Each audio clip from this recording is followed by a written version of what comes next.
dzulani hapo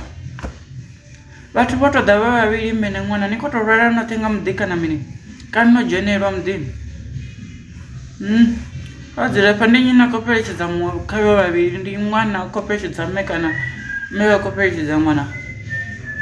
o vhone a khou fheletshedza ṅwana no kha vha takuwa kha tshidulo u dzule hone no vhone kha vho imela nga fha hetshi tshidulo tshiṅwe tshi songo dzuliwa thi vhone ya vha mulwadze u ḓo dzula wa mulwadze vha ri u khou fheletshedziwa u khou diniwa nga mini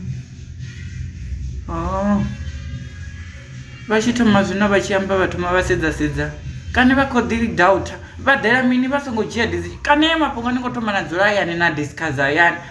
ni tshi nga fhano no ḓa ni na dzi second what ni ri ni khou ḓo ntsha thumbu mulalo ni khou ntsha thumbu khotsi ya ṅwana hani ndi ni sumbedze zwiṅwe zwithu ni a zwi ḓivha uri izwi zwithu zwipfi mini izwi zwithu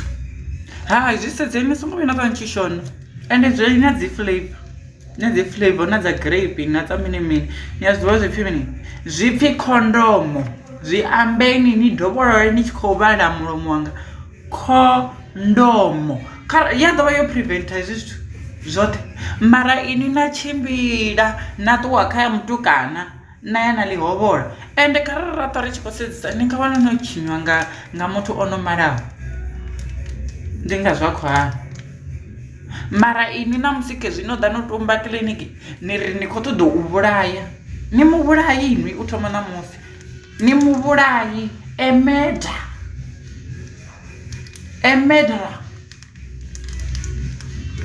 ni khou tou vhulaya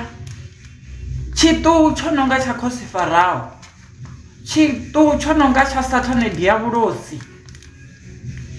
tsho vhulaya dzofha ḽi si na mulandu hetshi tshithu tsha ḓa tsho preventa zwithu zwoṱhe ano maḓuvha ni tshi teledza na izwi hu na zwo dziphilisi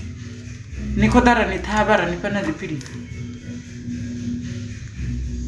na dzi morning after pill mara ini ni khou nonero ndi sitwa ndi khou ambesa mushumo wanga ndi u deliver service ndi deliver service iva no dzula nga fhaḽa u ṱoḓa muthu a ni perform zwezwino na fila na miyamo i vha vhulayi noṱhe